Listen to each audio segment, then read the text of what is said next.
Let's try again, see if we pick anybody up. If you're back out there, please throw some comments on. Everything got wiped out again. I'm going to give it one more shot, and if we can't get rolling, then at that point, oh boy.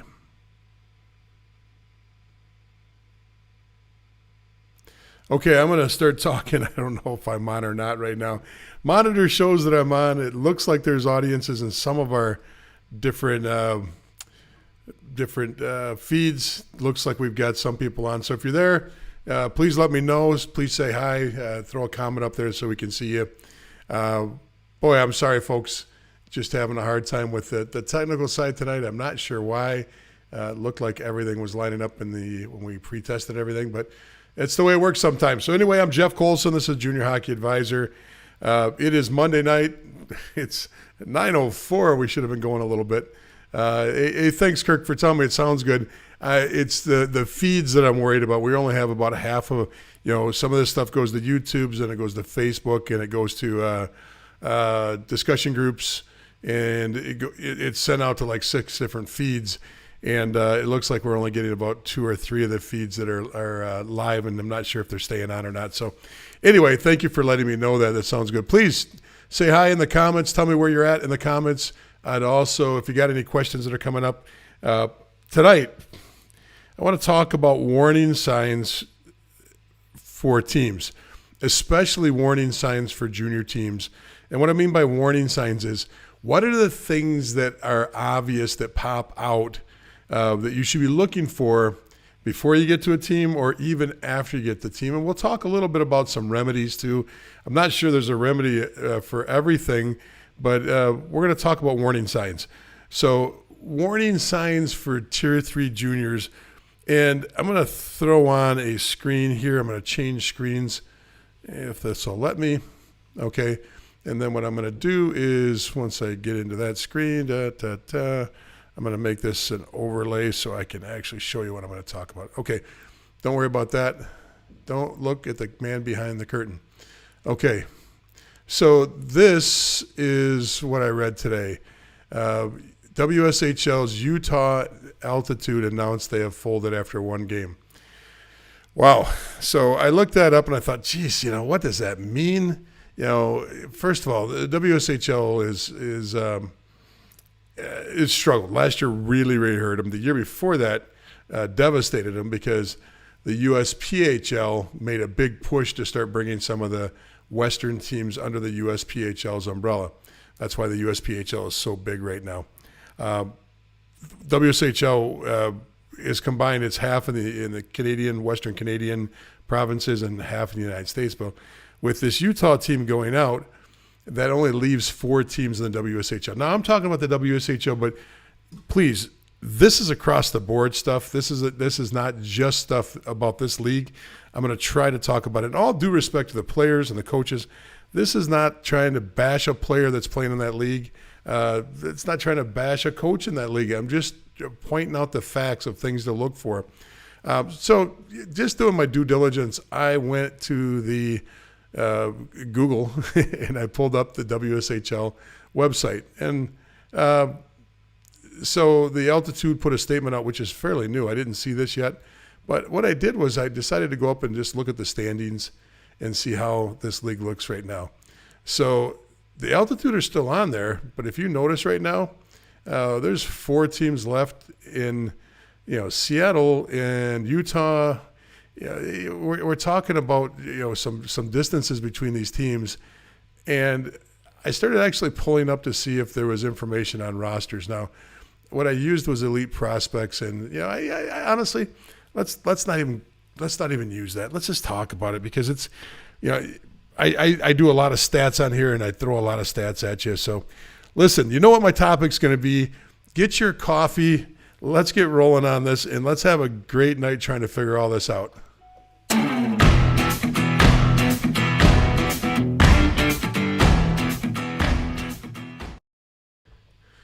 Refreshed, ready to go. Okay. Hey, the audience is coming back. I can't tell you how happy I am to see some of the audience back. It looks like some of our feeds are going, some of our feeds aren't. Let's say hi to some people, then I'll catch up on some of the things that are bothering me that I didn't get to in the last couple of weeks, especially, questions coming in on DMs, and more just basically catching up, housekeeping questions.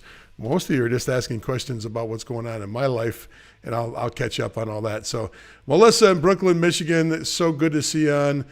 Dana, thanks so much for coming on, and you're welcome for anything I did. Kirk, good to see you on there. Kirk, I don't know where you're at. I'd love to know where you're at. Perry, you coming in from Long Island. Tracy's on from New Jersey. Mike's on in Texas, or Mikey's on in Texas. Sean's coming in from Lowell, Mass. Gary's coming in from Philly. And Lisa's coming on for Phoenix. Alex on in Windsor. Mary Joe's coming on from Des Moines, Iowa. Matt's on from St. Louis, Missouri. So we've got a pretty good audience. You know what we've lost, though? For a long time, we had people coming in from Europe. We had some Asian markets. We had some South American people on.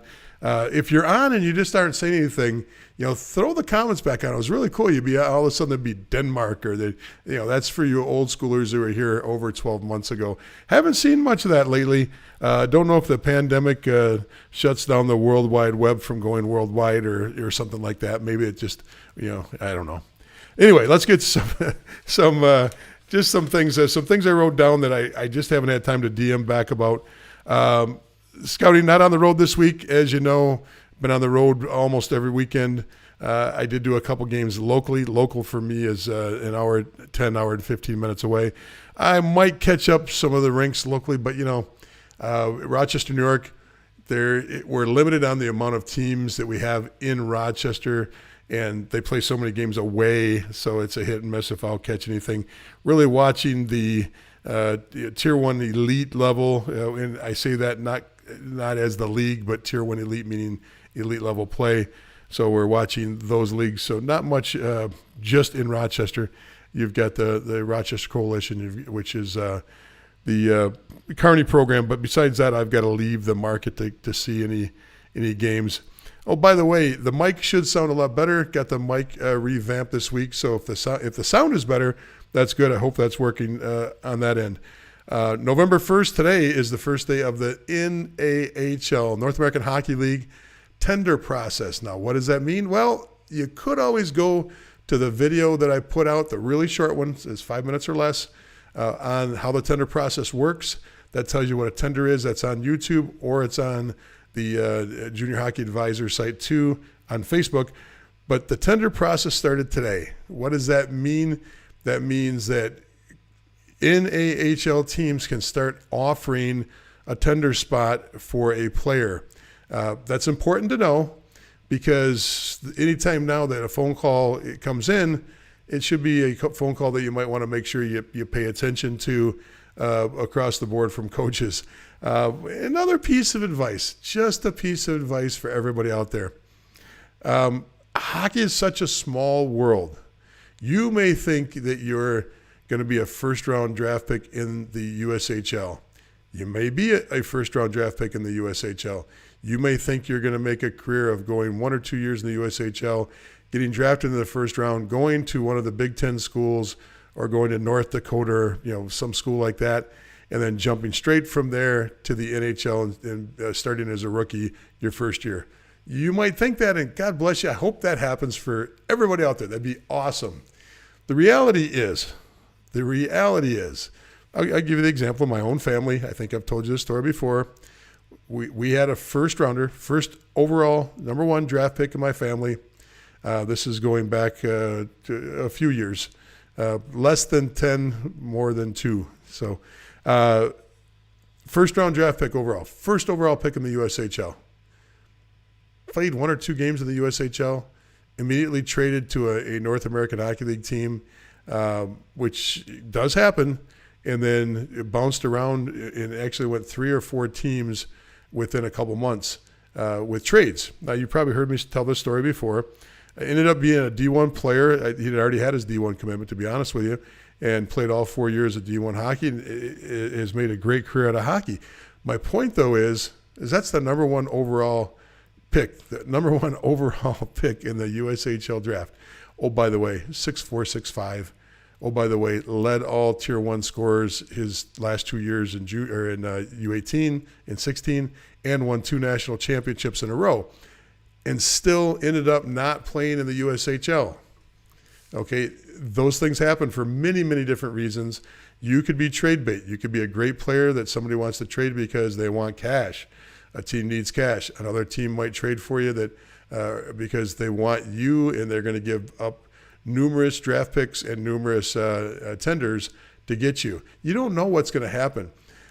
The reason I say this is if you are being recruited by a Tier 2 coach and you think you're Tier 1, you should still really take the time and have the courtesy to talk to those coaches. And the reason I say that, and why I think it's so important that I say that, is that coach, 2 things can happen. One is the example I just gave you. My nephew, boom, you could be literally playing for that coach when unexpectedly things turn left when you thought things were going to turn right. The other side of that is coaches are very, very mobile in hockey. Mobile in hockey. They move. They're always trying to move up. They're trying to move to better markets. They're trying to make more money. They're making careers. The shuffle happens every single year. Usually assistant coaches are the ones that move the most because they're trying to ascend up to higher levels. But head coaches move all the time. The USHL had 8 new coaches out of 13 teams this year? 8 new coaches out of 13. Think about that. That means that those coaches came from other places. Well, where did several of them come from? The North American Hockey League. So when you get an opportunity, and that goes from the North American Hockey League to the EHL, that goes to NA3HL, take the time to be courteous. You get called out of a locker room to talk and you go, oh, I really don't want to play there. That's way beneath me. At least have the courtesy to talk to the coach, shake their hand, look them in the eye, hear them out, take their business card, and be done with that, okay? It doesn't hurt you to be courteous or professional, and it will help you. Now, common sense in most situations is that a coach that's way below the level of talent you play in will not come in and pull you out of the locker room. Now, there is the one example. I think I've told the story before. I was a new, fresh NCAA Division III coach, young, aggressive, going up, and I was watching midget hockey up in the Toronto market. I can't remember who I was watching, the Marlies, the Red Wings, whoever it was up there, but I was watching one of the teams up there. Afterwards, go down to the locker room to talk to a player or two that I really liked, and I'd already had notes on from earlier in the year. University of Michigan's there. Boston College is there. And there's a school there that is a 2-year school at the time called the State University of New York, Morrisville. Morrisville was a 2-year college at the time. The Morrisville coach jumps up to the front of the line to talk to the coach in front of Michigan, in front of Boston.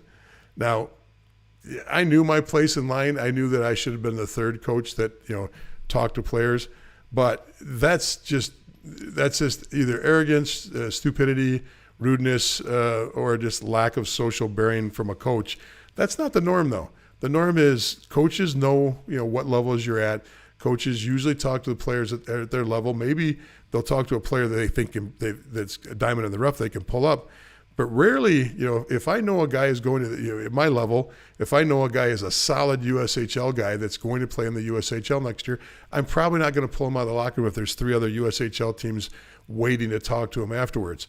So when I say this about courteous, this is the time of year when people are going to be calling you from different teams and different schools, different teams, different schools, different teams if you're at U18. If you're in one of the leagues that are not part of USA Hockey, they'll be calling you if you're playing USPHL or Ncdc hockey because you're not affiliated to USA Hockey. They can call you there too. So if you get a call, take the call. If you get somebody that wants you and is interested in you, take advantage of that. That's not a bad thing at all. So anyway, that's along that process. So once again, that whole conversation for 8 minutes there was about the tender process. Don't forget, tenders start today.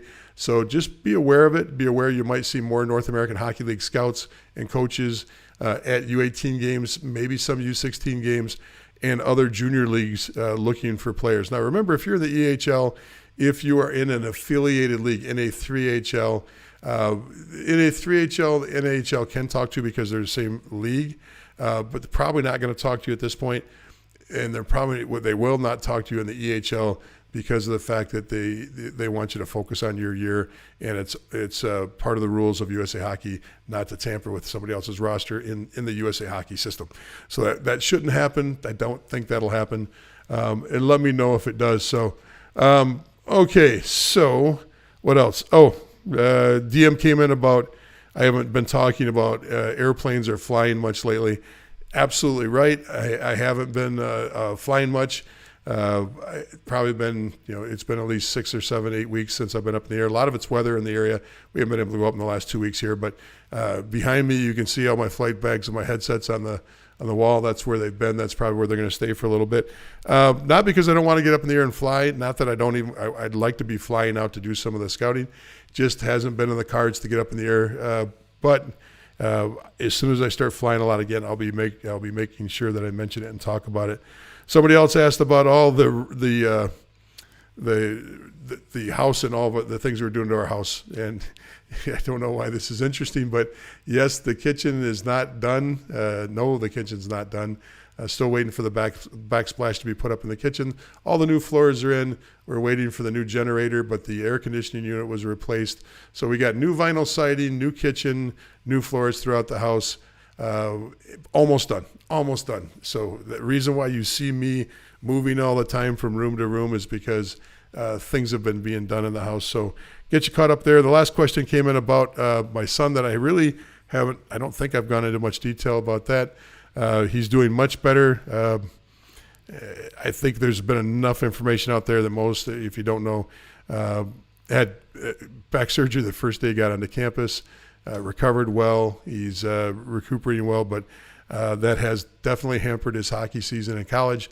But all's well. All's going good, getting good grades, and he's back up, walking, therapy. So he'd be the first one to tell me, Dad, you don't need to be talking about me. So I'll stop talking about him. But yes, he's doing good. Thank you for asking questions there, and thank you for the people that were throwing their good wishes his way on there. So anyway, enough of that. Let's get on with everything we said we were going to talk about tonight. We are going to talk about warning signs for Tier 3 junior teams. Now, this could go for 16 and 18 teams too, but usually not, because usually 16 and 18 teams fall under an umbrella of a youth organization. Youth organizations are usually a little bit deeper in the pockets and have a little bit more stability in most cases. We're talking about the teams that are independent. Usually these are Tier 3, but it can happen at other levels, but usually not. So here's some things that there are some warning signs to be looking for. And this all spurred from watching the WSHL this week, looking at their rosters. Now, here's the part that bothers me about this WSHL thing. Once again, it's not about the players. It's not about the quality of play. I am a true believer that every league has a place for junior hockey players. Okay, there's a reason there's leagues out there, because players need a place to play. Okay, supply and demand will take care of the amount of teams on a year-to-year basis. But I'm talking about just leagues or teams that just are poorly operated. Okay, this is more of an ownership management issue. Most of you know that I've owned several junior teams in the past, and never ran across these situations. But a couple years we came close, and I'll talk about those. First thing to worry about: if you start seeing players come in on severely discounted deals. Now, severely discounted. Let's say your tuition to play Tier 3 hockey is $10,000 for the year. And all of a sudden you're seeing players come in for $2,000, $3,000. Okay, that's a warning sign. Now, first of all, you'd say, well, they're just trying to bring in talent. Well, offset it. Is it really because they're trying to bring in talent, or is it because they need any cash they can get? That family couldn't afford it, or that player said, I can't afford that, but instead of 10, I can afford 3. They take whatever they can get. So that's the first warning sign I'd say watch out for right away. Severely discounted tuition. Now, the NCAA says this is very important for anybody that's not to the junior level yet. If you're moving into Tier 3 and you start seeing deals being made, and you don't have to pay full tuition, you don't have to pay tuition. It's $10,000 for everybody else, but you it's $8,000, you it's $6,000. First thing is, if a team offers a discount to one player, they have to consistently offer that to every player. That's the NCAA rule. In other words, a discount. You get a discount on your tuition, you get a discount on buying a stick through the team's store, you get a discount on skate shepherdings, whatever the discount is or whatever the offer is to you, it has to be consistent towards not the league, but it has to be consistent on that team across the board. So if they're not, if one player comes on at 5,000, everybody gets to play at 5,000 if they're going to play under the NCAA rules. The problem is nobody adheres to that and nobody calls them out on that. And to be honest with you, the NCAA hasn't done a good job of policing this. This should be something the NCAA polices and takes care of us and tightens up. And you would think that USA Hockey would want to help police this and be consistent across the board on this. They don't. They don't get involved in this. I'm a little bit more upset with USA Hockey and a couple other things, mostly dealing with issues like the Blackhawks situation and how they basically skirted any responsibility for this at all. But that's a whole other story. We can talk about that one when I'm ready to get beat up by USA Hockey officials for talking about it. And I don't want to do that tonight. So severely discounted tuition. Another one, short-staffed. If you see a general manager coach trying to do everything himself and there's no assistant coaches, there's no billet coordinator, there's no marketing people, there's no front office help, and he's doing the money collection, he's doing taking care of the billets. Maybe he's got 8 or 10 players living in his garage. You get the point. If you see severely understaffed programs, that's usually a warning sign that there's something coming up. They start understaffing practices when you should have 2 or 3 coaches out at minimum at a practice. You start seeing that there's nobody there. You start seeing that they're scrambling to find somebody to run the score clock for free, a volunteer to run it because they're not paying their score clock people. You start seeing 4 or 5 players in a room. That's under budgeted, but that kind of falls into the same category of just being short on cash. So that's something you should be looking at. When you start seeing things become a la carte menu items that weren't discussed ahead of time.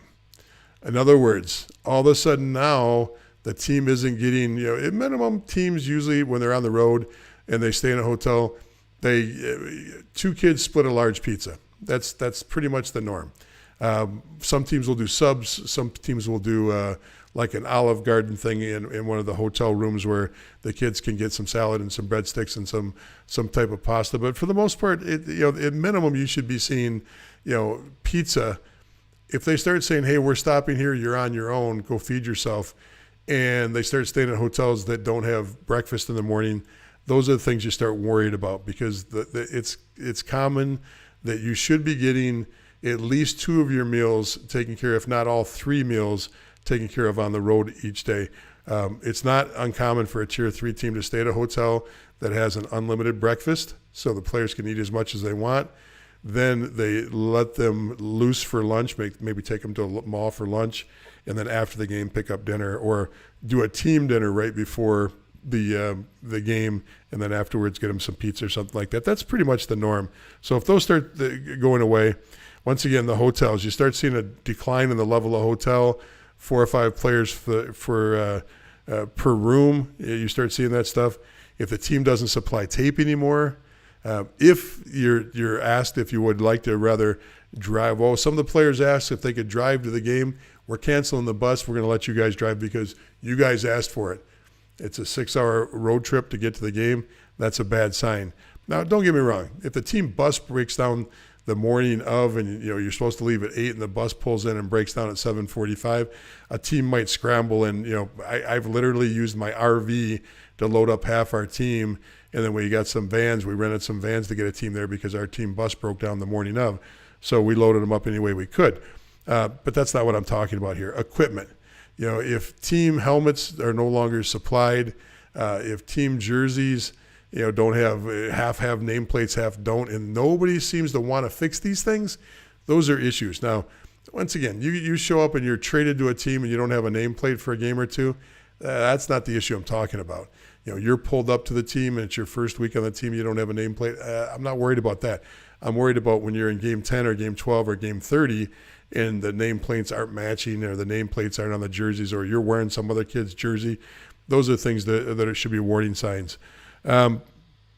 Minimal practices. When you start seeing teams drop down to either 45-minute practices or they start saying we're going to practice at 5 a.m., there was a team last year, 2 years ago, right before the pandemic, that started practicing at 5 a.m. because they got a half price off of what they were paying, which was already a discounted rate. And they bought it at 5 a.m. and practiced for 45 minutes, 2 times a week. And they called that a junior level. So if they start dropping practices, dropping the time of practices, what's common? Well, when you sign up for a tier 2 team, or excuse me, a tier 3 team, you should be asking the question. Tier 1 and tier 2, you only have 1 day off a week, and it's usually Sunday. Okay, you're on the ice Monday through Thursday, unless you're traveling. And even on travel days, let's say you've got a long travel day, a lot of teams will stop midway on a long travel day on a Thursday, get a practice in, get back on the bus for a Friday game. Okay, it's not uncommon if you got a 6-hour, 7-hour, 8-hour bus ride to stop halfway, practice, get back on the bus, so you still get a practice in on Thursday. Good for the legs, good just to keep the body from being sedentary for that long. So the minimal practice things to worry about. Here's the big one, partial rosters. The thing that bothers me right now about this WSHL league is not the quality of players. That's not my concern. That's not my business. It's not the quality of coaching, not my business. But when you still start seeing rosters with 15 or less players at the junior level, holy smokes, that's a warning sign right off the bat. Anybody. Now, see, this is really weird because the league only announced their schedule, or I think maybe if I looked at it right, they only announced they're going to start playing in August. Okay, that's not giving people much time to fill their rosters. They only came out with their schedule in mid-August, late August. One of the teams started showing their actual announcements of players that they were signing, and they've all been signed in October. They were, their first signings for players were in October. And holy smokes! Now, given a regular cycle, anybody should be able to get 20 to 25 bodies on a team with no issues, given a normal cycle, no matter what level of junior hockey you're playing at. There's a demand for junior hockey, and it should be able to be filled if you're doing your job. Now, I don't know why they did it this way, but immediately one of the things they said is, well, the team that dropped out because they had to play midday games Mondays and Wednesdays. Okay, that is a problem. You're never going to get a fan base. You're not going to get enough fans in the building to cover the cost of the referees. The $300 or $400 you got to play the referees. You're not even going to get that many people in. You probably can't even get all your parents or girlfriends in because A, you're probably out of town.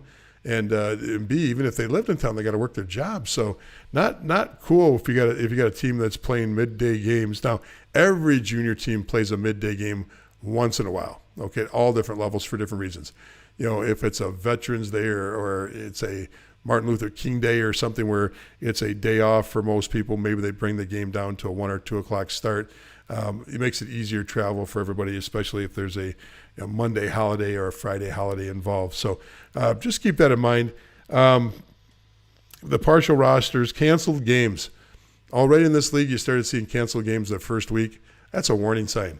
If the information doesn't sound right, or if the excuse changes week to week, let's say your general manager, your coach texts out, hey, our games are canceled.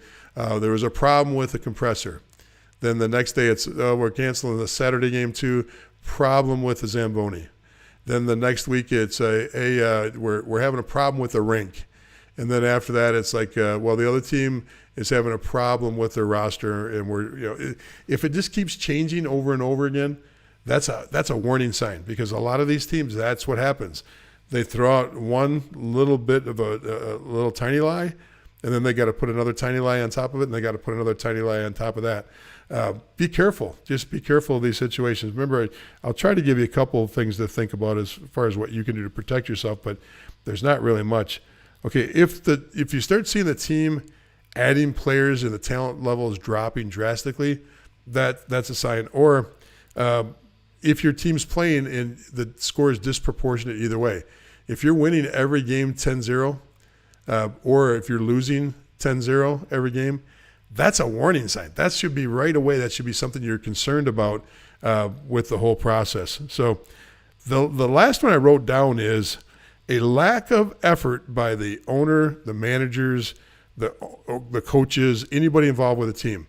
If the Zamboni guy and the rink manager aren't part of your team and they start not acknowledging players when they walk by, let's say you've had a friendly relationship, you walk in and you go, "Hey, Bob," to the Zamboni driver or the rink manager, and they start ignoring you a little bit or turning away and distancing themselves, that's usually a good sign that something's going on. If your own owner, manager, all of a sudden, only one coach of the three starts showing up out of practice, the general manager doesn't ride the team bus anymore to away games, and there's just a lack of effort to accomplish the little things like posting the rosters, putting the stats up, correcting the stats, and it seems like nobody really is putting an effort anymore. That's usually a sign the team has problems too. And what I did was I just took about 20 years of problems that I've watched and seen, saw, experienced, all these things that are real life situations. And I'm not picking on any team or any league. I'm concerned, and I'm concerned that people aren't aware of some of the things to watch for. So how do you get around this stuff? How do you bypass this? What happens if you're on one of these teams? Well, if you're on a team that you feel could be in a situation like this right off the bat, one of the first things you can do is you can literally say, "Hey, I'm only going to pay monthly." Okay, I have no problem playing for the team. You want me? I'll pay monthly. That way you're protected, because remember, some of these teams, some of these leagues that have problems aren't affiliated with USA Hockey or Hockey Canada. So one way to protect yourself is to say, "Hey, I'm only going to pay monthly," and then pick a date. On the first of every month, I'll give you the proportionate amount for that month. Okay, that's one way to protect yourself. Another one is the half up front thing. I would absolutely, on a team that you're concerned about, not pay half up front, even if you're going to pay it off before, let's say October or November of the year. Set a date where you can see 10 or 15 or 20 games in before you pay the rest of your amount. And then the other part of it is remember, homework, doing your homework. A lot of these teams that have concerns, or leagues that have concerns, have had concerns in the past. So looking at their last year roster, how big the roster was, same coach in place, same ownership in place, all the things are usually there, or at least start seeping out a year ahead of time. It's usually not something that just, boom, a great team, well managed, just falls apart overnight. It's not usually the way it happens. So hopefully that helps a little bit. Okay, I just covered a lot of things. I covered some warning signs. Let's see what you have to say about this. Let's see some of your comments. I'm going to jump on and see if I can grab some of the comments that are coming in here. And all right. First of all, good to see Doug's on from Stevens Point. Great, Doug. Did you go to the game this weekend at Stevens Point? Did you watch the action? St. Norbert played Stevens Point. That's the number 6 and number 8 ranked teams, and I believe they split. I think it was some fantastic hockey. Kurt is in Indianapolis, but my son plays for the Skipjacks. Oh, okay, great. Good to hear. Good to see Dave Kennedy's from Colorado. Good to see you, Dave. Mark's on from Richmond, Virginia. Mary Jo asked the question, how would you know if other players are getting discounts? Fabulous question, okay? The only way you're going to hear about it is the players or parents talking in the stands, okay? Because parents, the type of parent that will boast and thinks it's, they need to let everybody else know their business. Like, what did you pay? Oh, geez, we didn't pay anywhere near that much. We're only paying $5,000. I'd go talk to the coach and get your money back. One of those things. You're going to hear it in the stands, or you're going to hear it from players. Sometimes if you're using an advisor, the advisor will find out, because the team will be reaching out and offering discounts to advisors to get their players there. Now, we're going to spend a whole nother show, I've talked about it before, about some of the unethical and NCAA violations that can happen between a team, an advisor, and a player. That's not tonight, but we'll get into that later. But the biggest thing is the only way you're going to hear. Now you can ask the manager, the owner of the team. You're probably not going to hear it from them. You're probably only going to pick it up from players or parents. It's not something that, I tell you, if I were a parent, first of all, I wouldn't be one of the parents that took a discount. But if I were one of those parents, I'd keep my mouth shut and not boast or brag about it. But in most situations, somebody's boasting or bragging about it. Somebody's talking, and that's why you find out about it. So, okay, Brian is in Pittsburgh. The team my son was on in California attempted to trade him to the WSHL. Wow. Hopefully things work out well there, Brian. Glad to hear that. West Coast teams, I know they move back and forth there a little bit. And that was only the last week. That's probably because some of these WSHL teams have been around a while. Like Ogden, when they were there, and I don't even know if Ogden is still one of the members of the league. I don't think they are. I think they're one of the teams that jumped over to the USPHL. But they've been around forever, and because they've been around forever, they had a great reputation. They had a good ownership base there. They had a good fan base there. So a lot of things are going very, very good there. So maybe a program like that needs a player has some money to spend to buy a player in a trade from another team. So hopefully that all works out. Okay, Perry asked the question, how many kids per room for a Tier 3 team? Depends on the room. We, at times when we had 2 different levels of juniors, our top junior team, it was in the deal. It was in the contract. It was 2 or 3 players, depending on what you have in the room. With our lower team, if we stayed at a Residence Inn style place that had 2 suites with a living room in the middle, and it was 2 queen beds, we'd put 5 in the room because you'd put a kid and a queen, kid and a queen, kid and a queen, kid and a queen, and somebody sleeping on the fold-out couch. So depending on the deal we got as a team, sometimes it was 5 in a room if the room had 3 or 4 beds and a pull-out. Other teams with regular standard 2 queens in a room, you can see a bad deal is 4 in a room with 2 queen beds, but that's not uncommon at Tier 3. That's not uncommon. I would prefer to see 2 to 3 in a room. If it's one night, it's one thing, but if you're in town for 3 nights, 2 or 3 nights, it gets really, really smelly and really, really cramped if you got 4 people in 2 queen beds. Technically, they can do that, but it's ideal to see 2 or 3 in a room. You get up to higher levels, it's 2 in a room, and they each get their own queen bed. So anyway, good question, Perry. Thank you so much for that question. Dave says, wouldn't scores like you mentioned apply to at least 1/3 of the NA3HL? Yeah, you're right. You can get some very disproportionate scores in the NA3. You can get some very disproportionate scores in the USPHL right now, but they're not accompanied with any of the other warning signs usually. So a lack of talent doesn't always, if that's the only warning sign and you've got a team that's getting some people in the door, it's well managed, your bus is on time. They're not canceling games. You got coaches that care, and you've got a full staff working to help your team and supporting your team, and all the other things. There's no other warning signs. I wouldn't worry about a disproportionate score from time to time. You just have a weak year. Now, if I had 12 kids on that team in any league, and all these other warning signs or a bunch of these other warning signs popped up, then I'd worry about it, Dave. But just the score itself shouldn't be the indicator that there's a problem there.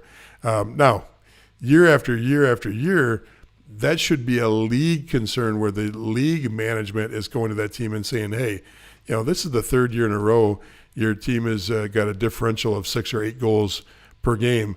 We need to see you upgrade your talent, how are you recruiting, your coaching, whatever you've got to do. Let's fix this, or your charter's on the line. Now, some leagues do that.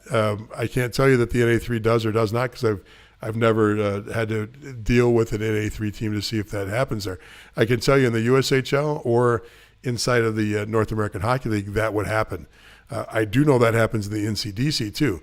if you're not playing up to a par year after year, they'll ask you to leave, or they'll force you out, or force a change in ownership. So hopefully that helps. Thanks for the question, Dave. That's a good question. Perry, if you see a lot of goalies on a team, is that a warning? That's a really, really, really good question, Perry. Yes and no. If you see a team year in and year out that keeps 4 or 5 goalies on a tier 3 team, to me, that's an impossible situation for a goalie or for the team. And that is a money team, meaning they're only doing that because that's an extra 30 grand or 20 grand in their pocket, depending on what the norm is. So I would say absolutely that's a warning sign if you see a ton of goalies on there. Is 3 a ton? No. Usually, at our lower level teams, when I was an owner or a general manager, we'd have, we would tell kids coming in, we're projecting you as a 1, we're projecting you as a 2, or hey, the 2 of you are going to fight it out, for every game. We'll try to make sure you get, ice time, but whoever is hot, we're going to play the hot hand. And if there was a 3rd kid that came in, we made it very clear, look, we've got a 1 and a 2. We don't plan on playing a 3, but if you want to be here for your own development and practices, and you think you're going to gain something out of the practices, you have to know where you're at as far as moving forward. There are sometimes there's just a ton more goalies, and this happens with certain birth years, than there are spots where a younger player will take a spot, knowing that the next year that I'm not saying this is happening anywhere this year. I haven't looked at this, but let's say that the NA3 is got a bunch of teams that with 0-1 goalies on them, and there's a 3rd goalie that's an 0-3 or an 0-4. Well, that 0-4 might be just saying, hey, look, I just got to ride it out to the 2 guys in front of me that are 0-1s are gone. Then it's going to open up, and the floodgates open up for the next year. Very well could be that way. So having a 3rd doesn't bother me if it's set up right. If there's a 4th or a 5th, no, absolutely not. Perry, that shouldn't be happening, and that should be a warning sign right across the board. So I hope that helps. I hope this night's helped. I know we started off kind of, across the board wild because wasn't picking up the right feeds, but we got some information out there. Hey, don't forget, folks, lots of great content on YouTube. We don't seem to ever get a following on YouTube, although we get, a couple hundred people watching videos there. We don't get a lot of subscribers. Don't feel bashful at all to jump on there and subscribe to our YouTube channel. If you're not part of our Facebook discussion group, get involved. It's a great forum, very positive forum. We don't bash anything. Everybody's opinion counts on there. Collectively, it's a very smart group. You've got everything from BCHL leadership. You've got USHL general managers. You've got coaches at all levels, Null general managers, coaches. You've got a ton. I'm talking, 100 to 200 active advisors. When I say active, a lot of people call themselves advisors, and they're kind of part-time. But you got a lot of really active advisors on there too. We don't solicit, so you can feel comfortable asking questions. And I can't tell you that you won't get DM'd, but nobody's going to actively solicit you on a question you put on the board. So please take advantage of the things we got on YouTube. We got lots of information. We put up a tender North American Hockey League piece. We just put up a piece about where the players in the USHL come from. Extremely important to know that. When you see where the players come from, you can kind of get an idea of where you need to be if you're trying to get to that level. Also, just keep in mind, I've had a lot of conversations this week. Once again, it's a pivotal week for a lot of hockey players, but a lot of conversations with advisors, a lot of conversations with coaches and players this week. Just remember, there's a handful of USHL teams, a handful. There's 60 some odd, depending on what happens next year, 60 some odd Division I programs, just a little bit more of that on the Division III side. So there's 120 opportunities to play college hockey as far as teams. Okay? Not everybody's going to, there's going to be a lot of D1 and D3 players that aren't coming from the USHL. It's just an extremely limited league. So if you think, and your mindset is, you know what, I'm shooting for the USHL, But, hey, if I've got to play in the North American Hockey League, or if I've got to play in the BCHL, I will. Back up, put it in reverse, stop right there. Okay, the North American Hockey League is extremely hard to get into. Now, you'll see players once in a while where you go, how did that kid get in there? Just wait 3 games, and if he's not supposed to be there, he won't be there. That'll be told by the ice time or the amount of games they're dressing, and they'll be somewhere else. That's an extremely tough league to play in. The BCHL, extremely tough league to play in. Okay, you cannot just set your sights on one league and expect that if you don't get in that league, well, you'll take whatever is left, because everybody that doesn't make it in the USHL goes to play in the North American Hockey League. That's just not a true statement. It's not a true statement. Players that are being pulled into the North American Hockey League or the BCHL, and maybe a little bit the AJ, they're top 3, top 4 players on really, really good prep teams. They're top 3, top 4 players on really, really good Minnesota high school teams, Detroit market high school teams, the powerhouse Detroit teams, or they're coming out of Tier 1 Elite or the Beast. They're coming out of the AYHL. They're coming out of the HPHL, and they're top talent off these teams. Now, you can say, well, the top talent's going to be the USHL kids. There's only one kid maybe, and not even one. The average is less than 1 per team coming out of U18 right now. So remember, there's so limited amount of players playing in the USHL that if you put your nose up in the air to any of these other leagues, you're really doing a disservice on just setting yourself up. So if you're thinking that way, reset it a little bit. You got to think bigger picture. Remember, still, the mass amount of players, the gross amount of players that goes on to play NCAA Division I hockey comes from the North American Hockey League. Okay? Now, per team, the ratio of players and the percentage per team is higher in the USHL because the USHL has almost 100% across the board playing. The Null doesn't have 100% per team, but remember, there's 29 teams. So they put a ton more players into NCAA Division I hockey than any other league. So just keep that in mind. I hope that helps. Let's see. I'll take a couple more questions if I see them right here. One more question, and this is a good one. Jeff, are you taking on players as an advisor? That's a great question because maybe I didn't clarify that. I do not represent players, okay? I inform people on the process and the process of how to move through the junior hockey world, but I do not represent players. It's the closest I come to representing players is I do if you go to our website, juniorhockeyadvisor.com, you can sign up for a chaos call with me. That's a 1-hour call, and we can walk through anything. Usually what I call is when you get to a crossroads. You've got decisions to make and you don't know how to make it with or without an advisor. Because a lot of times I had a person this last week, I've had 3 people this last week that had advisors, and I was still walking them through some things because the advisor does their thing and they have their opinion on things. I come at it from an unbiased approach. I come at it with no dog in the fight, and I can usually add clarity to situations. So a lot of people will use me for a 1-hour call to help just clarify their situation, get a good analysis of it. I like stats.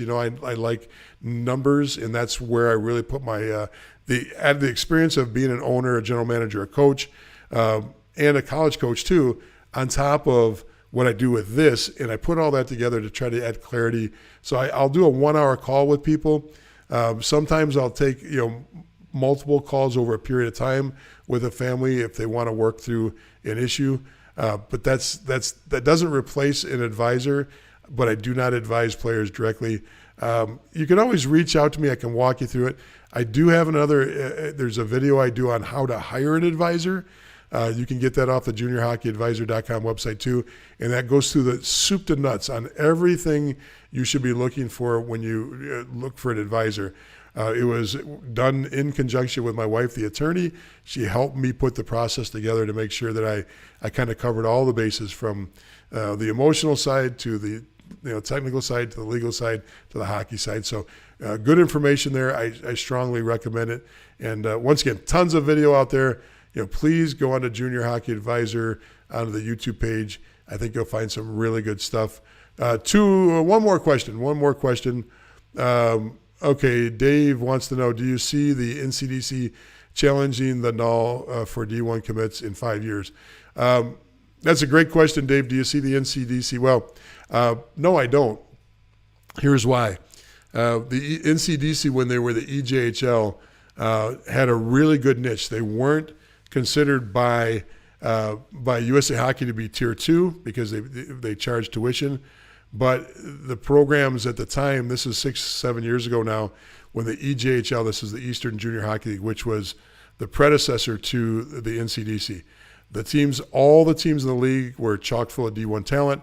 You actually had a lot of NHL draft picks coming out of this. It was a high brand of hockey. They've lost that edge. They don't get a lot of that. They've got 2 teams that have D1 players for the most part now, and they're not getting, they're only half a dozen players a year that come out of there with fresh commits. In other words, it doesn't matter how many commits you have coming in the year. Like the New Jersey Hitmen can play in any league in the United States, in North America. New Jersey Hitmen are a great program. Nobody can argue that they've got great talent on those teams for the Hitmen, which is part of the NCDC. The Hitmen will put a few kids into D1 fresh commitments in. As a league total, fresh commitments will be 10 or 12 this year. Okay, it's easy to verify my information. All you got to do is go to College Hockey Inc. You can look at them all and see where they're coming from. There's no disrespect to the league. It's just now a really, really good feeder for Division III hockey in the East Coast. The reason it won't change is because they weakened themselves and because they tried to grow so fast, the backlash was the fact that the North American Hockey League came in. Maryland, Maine, Northeast Generals. You look at all these teams that have come in New Jersey. You've got all these programs now in all the East Coast areas that used to be, just not even talked about. I remember sitting when I was one of the owners in that league. We had a board meeting, and this was probably going back 8-9 years. And we sat in with the USHL and we discussed why the USHL would not move into that market. It was because we had a stranglehold on it. And they knew they couldn't get a fan base, so the USHL backed out. Well, at some point, for whatever reason, the North American Hockey League said, no, we're gonna go attack that market, and they did. So now just the teams in the North American Hockey League from Jamestown to Jamesville over, and that includes all the teams I just mentioned, the East Division, they'll put 3 times, maybe 4 times as many fresh commitments into the league. Those teams already, some of those teams have already knocked off 2 or 3 fresh commits this year alone. So if you've got the North American Hockey League drawing out of your market, playing in your back door, basically they just came in and tinkled on the league and said, nothing you can do about it. They arm wrestled for the territory, and the North American Hockey League won. So there's there's still great teams. There's still great coaching in the NCDC. I like a lot of their programs. I like a lot of their management. I like a lot of their owners. However, frankly, they lost the battle. So it will take them more than 5 years to get up to the point. If they did everything strategically right, it would take them more than 5 years to catch up, because the North American Hockey League has put them 5 years behind where they're at right now. Now, the North American Hockey League, in my opinion, this is just an opinion, I've got to be careful because I'm employed by a North American Hockey League team. The problem I think there is just overexpansion. They've got to be careful of overexpansion now. 29 teams, you've got a league that expands from Alaska to Texas to the East Coast. How much more can you put in there when it's draining the product, and it's and the argument and the logical argument for less teams is, look at how great things were when you took a couple teams out of the USHL, when you shut down the BCHL, and you took a few teams out of the North American Hockey League last year. Hockey at the USHL level was never better. Hockey at the North American Hockey League level was never better. You had teams in last place that had 10, 12, 14 D1 commits on them, at the beginning of the year. Now, they traded a lot of that off because they're in last place, which is normal. If you're not going to make the playoffs, you try to give your older players a chance to play on a team that's making the playoffs. That's normal. My only point there, though, is, Dave, I just don't see it happening. Not in the next 5 years. I think the game plan's got to be a little bit longer for that to work. So, hey, Dana, thank you so much for the comment. Thank you again, Jeff. Chaos Calls work. I can attest. I appreciate that. One last one here, then I got to go, folks. losing my voice here. Dave asked, so the North American Hockey League essentially is going to challenge and push them out. I don't think they're going to push them out. I think that to think that the North American Hockey League is going to push out the NCDC is not what I see or I could even forecast. First of all, the model's working for the NCDC as far as a business model. The teams on top are free because the USPHL has built this wide base of Tier 3 programs that all pay a fee to play in the league that supports their free teams on top. So it works for those owners of the few teams that have NCDC teams. They're making money, and the model works for them. It's a business model that works, and I don't think that's going to change on that end. That's just my opinion on that. I don't think they're going to be pushed out. Could I see? Is there a possibility if there's Null expansion or a Null franchise is weak with ownership on the East Coast? Could some of the stronger NCDC teams make a transition over to the Null? I don't think anything's impossible. I think that's a very possible scenario. There is no rumor out there that I know of. There's no talk of that happening out there right now. I'm not involved in anything at that level of conversation. I'm just saying I know in the past those things have come up, and those have been things that have been discussed in the past, USHL or the North American Hockey League.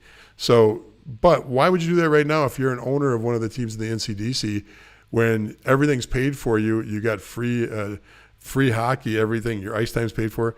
You go and pay another franchise fee to go into another league that's free also, but now you are in a different boat now. It's free, but there's no revenue stream coming in from the league to help pay for it. Right now, the NCDC gets a revenue stream. If you're an NCDC team, you have a revenue stream coming from the league to help you pay for your tuition-free hockey. You don't get that in the USHL. You don't get that in the North American Hockey League. You've got to find revenue yourself, which is usually at the gate. And that's why, I'm still, a little bit mystified on how, teams in the East Coast pull it off. North American Hockey League teams pull it off. Now, Maryland gets a little bit of a crowd. You get Maine that gets a decent crowd, and you get Johnstown that gets unbelievable crowds. But, the majority of the teams on the East Coast, are getting girlfriends and parents. So I don't know how that works, and I'll figure it out one of these days, but I just have never been in a conversation to get an idea of how those teams are pulling that off, being tuition free. So hope that helps. Hey, folks, I really got to run. I had a great time talking to you. Thanks for sticking through with this. Thanks for coming on. We'll see you next week. Please go check out the videos. Please jump on to some of the webinars on our website if they'll help you. And have a great night. We'll see you next week.